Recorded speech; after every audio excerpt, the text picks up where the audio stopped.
परभणी जिल्ह्यातील मंडाखळी गावात वादळी वाऱ्याने मोठं नुकसान केलंय। वादळाच्या तडाख्यात केळी आणि संत्रा बागा पूर्णपणे उद्ध्वस्त झाल्यात। तसंच शेडनेट आणि पॉली हाऊस जमीनदोस्त झालाय। शेतकऱ्यांचं लाखोंचं नुकसान झालंय। लाखो रुपये खर्च करून उभारलेलं पॉली हाऊस काही क्षणातच जमीनदोस्त झालंय। शेतकऱ्याला अश्रू अनावर झाले।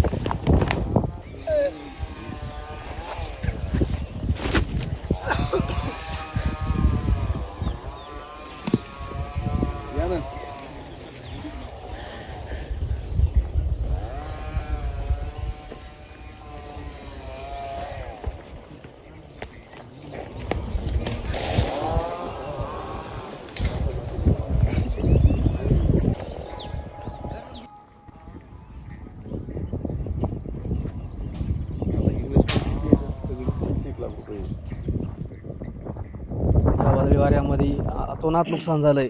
आम्हाला जगणंच मुश्किल झालंय। काय करावं काय नाही हे आजच्या घडीला सुचत नाही। शासनाचे अधिकारी येऊन गेले, पंचनामा करायला तयार नाहीत। ते म्हणतात आम्हाला वरून आदेश नाही, ही कुठल्याही तरतुदीत बसत नाही। हातापाया पडून विनंती आहे आमची की शासनानं आम्हाला होईल तेवढे तात्पर्य लवकरात लवकर मदत करावी। सोलार पॅनल असे भिरभिऱ्यासारखे उडून गेले आणि लाईटचे पोल पडले, डीपी पडलेले आहेत। आता लाईट दुरुस्त नाहीये। आज जवळपास 8 दिवस झाले शेतामध्ये बैलांना पाण्याची पिण्याची सुद्धा अवस्था बेकार झाली। गावातून पाणी आणावं लागत आहे।